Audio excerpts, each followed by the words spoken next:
There are two kinds of people in this world. Those who long for a loyal companion, one who obeys, rushes toward them with overflowing enthusiasm, waits at the door as if their arrival gives life meaning, and treats them like the unquestioned center of existence. And then there are those who choose something quieter, a presence that doesn't chase, doesn't perform, doesn't beg to be seen. A silent roommate, perched on top of the refrigerator, watching everything unfold with calm detachment, unimpressed, observant, entirely uninterested in approval. This is where the story of cat people begins. Not in cuteness, not in preference, but in psychology, complex, often misunderstood, and far more revealing than most people realize. For decades, popular culture has flattened cat lovers into caricatures. The crazy cat lady, the emotionally distant loner, the cold villain stroking a white Persian while the world burns.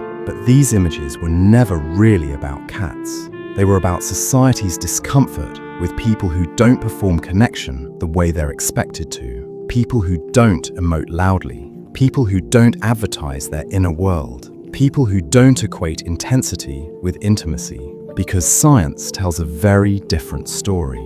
Your preference for cats isn't random. It isn't a harmless quirk, and it has nothing to do with being antisocial. It's a signal, a psychological and biological fingerprint. It reflects how you process emotion, how you regulate stress, how you relate to autonomy, and, most importantly, how your nervous system seeks safety. Cat people aren't drawn to obedience, they're drawn to coexistence. They don't crave constant reassurance. They want presence without pressure. They don't need to be adored. They need to feel settled inside their own body. This isn't a video about admiring cute kittens. This is about decoding what your love for cats quietly reveals about you. We'll explore the psychological traits that often separate cat people from dog people. We'll examine the evolutionary shortcut that makes a solitary predator feel like family.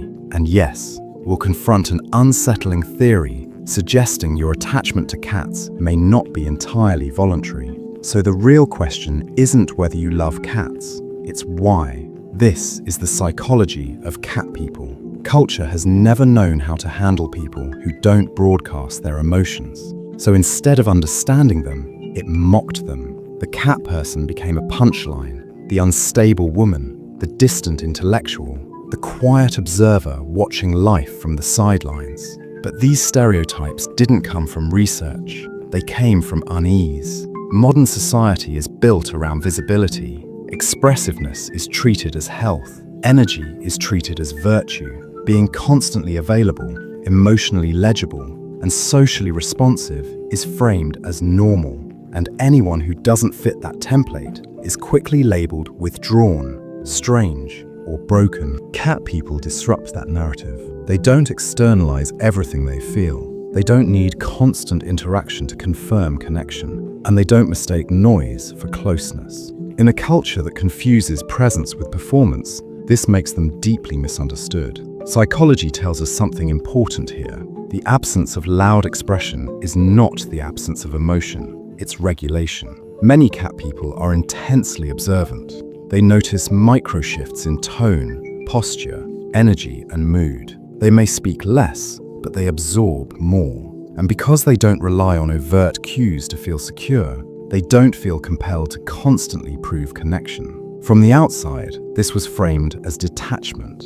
In reality, it's selectivity. Cat people aren't avoiding connection, they're avoiding unnecessary stimulation. They choose environments and relationships that respect their internal rhythm. And when you stop measuring social health by volume or enthusiasm, the stereotype collapses. What looks like distance from the outside is often discernment on the inside. And that misunderstanding is where the myth of the cat person was born. Psychologists often describe personality using 5 core traits. The big 5: openness, conscientiousness, extroversion, agreeableness, and neuroticism. When researchers compare cat lovers to dog lovers, consistent patterns appear.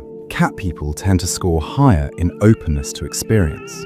On paper, this means creativity, curiosity, and comfort with complexity. But lived from the inside, It looks like a mind that refuses simple answers. Cat people are drawn to ideas, emotions, and perspectives that don't fit neatly into social boxes. They sit with ambiguity, they question tradition, they explore inner landscapes others avoid because they're too quiet, too complicated, or too uncomfortable. They also tend to score lower in extroversion, where many misunderstandings begin. Lower extroversion doesn't mean social ineptitude. It means energy flows inward before it flows outward. Social interaction costs more. Noise drains rather than energizes. Unpredictability taxes the system. Cat people may love people deeply, but in smaller doses, with space to recover in between. Research also shows slightly higher levels of neuroticism among cat people.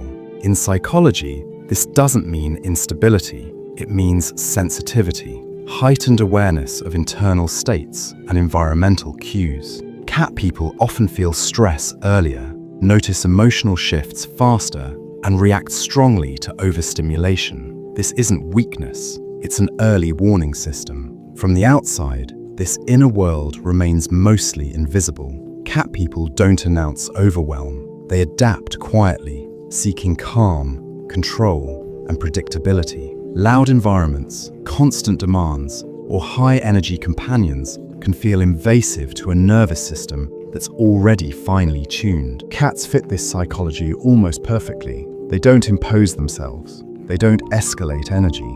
They move slowly, predictably, with clear boundaries. For someone high in openness and sensitivity, that presence feels grounding. So when cat people say they just prefer cats, what they're really describing is alignment between their temperament and their environment, between their inner world and the kind of companionship that doesn't overload it.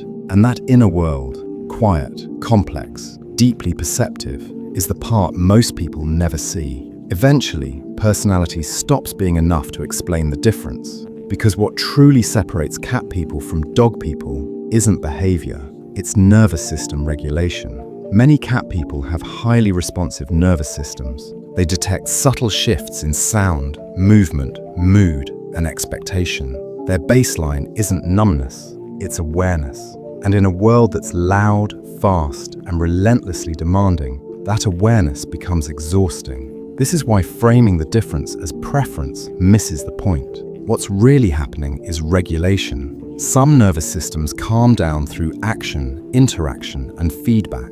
They regulate through engagement. Dogs are perfect for this. They initiate contact, mirror excitement, and keep energy circulating. Other nervous systems regulate through stillness, through predictability, through the absence of demand. These systems don't need stimulation to feel safe. They need environments that don't overwhelm them in the first place. Cats offer exactly that. A cat doesn't rush toward you to unload energy. It settles into a space and allows you to settle too. There's no demand to respond, perform, or manage emotional output. You're allowed to exist as you are. For people whose nervous systems spend their lives anticipating, adapting, and self-monitoring, calm isn't boredom, it's recovery. So when someone says, dogs are too much, they aren't rejecting connection, they're naming overstimulation. And when they say, cats are peaceful, they're describing regulation. Cat people aren't choosing distance, they're choosing safety. Once you see this through the nervous system, the preference stops looking strange. It starts looking adaptive. There's also an evolutionary reason a solitary predator can trigger such fierce protectiveness. Ethologists call it the baby schema, a set of visual cues hardwired to activate caregiving instincts. Large eyes, rounded features, soft movements. Cats fit this pattern uncannily well. When a cat looks up at you, your brain doesn't register hunter, it registers infant.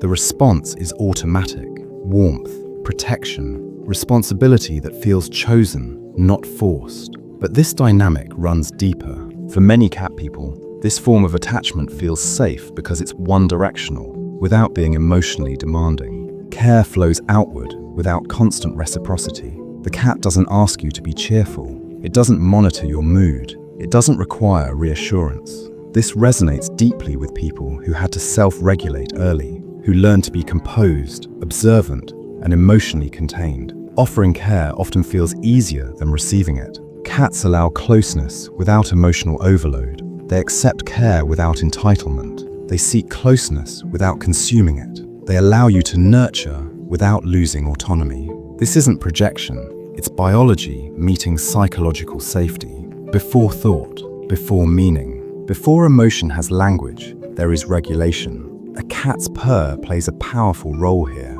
Its low rhythmic frequency speaks directly to the nervous system. Long before your mind feels comfort, your body slows. Breathing deepens, muscles soften, stress hormones drop. This isn't imagination, it's physiology. The purr fills space without invading it. For people accustomed to vigilance, this kind of co-regulation is rare. It's comfort without conversation, safety without performance. Attachment follows not because you decide to bond, but because your body already has. For many cat people, this bond feels safer than many human connections. Human relationships come with expectations to respond, explain, reassure, match energy. Even affection carries pressure. Cats don't operate that way. Their affection is offered, not assumed. Boundaries are respected. Consent is central. And over time, this creates connection without intrusion, especially meaningful for those who've experienced emotional or relational boundary violations. When a cat chooses you, the affection feels real because it's voluntary. That chosen closeness teaches something profound, that love doesn't require intensity, that safety lives in consent, that connection doesn't have to cost your nervous system. There's also an uncomfortable question. What if your attachment isn't entirely conscious? Toxoplasma gondii, a parasite that reproduces in cats, can subtly influence behavior in infected hosts. In humans, research suggests possible effects on reaction time, risk tolerance, and emotional processing. Some studies speculate it may even reduce aversion to cats. The science is debated. No one claims it controls love, but the question lingers. How much of what we feel is choice, and how much is biology? And if comfort is biologically influenced, does it become less real? Humans are ecosystems, shaped by chemistry, memory, and instinct. Whether your bond with cats is driven by oxytocin, regulation, or biology, the outcome is the same. Your nervous system feels safe, and sometimes that's enough. Cat people are often labeled intelligent, analytical, or creative, but the deeper truth isn't intelligence. It's how their minds function in silence. Deep thought requires uninterrupted space. Reflection, creativity, emotional processing all need quiet. Constant interruption fractures thought. Cats don't interrupt, they coexist. That's why so many thinkers gravitate toward them, not because cats make people smarter, but because they protect the conditions intelligence needs. Solitude here isn't isolation, it's cognitive freedom. Cat people aren't withdrawing from the world, they're curating it. Cats validate something society rarely does, the right to live at your own pace, to think slowly, to feel deeply, to exist without commentary. So maybe this was never really about cats. Maybe it was always about the kind of nervous system you have and the kind of world it needs to survive. If you're drawn to cats,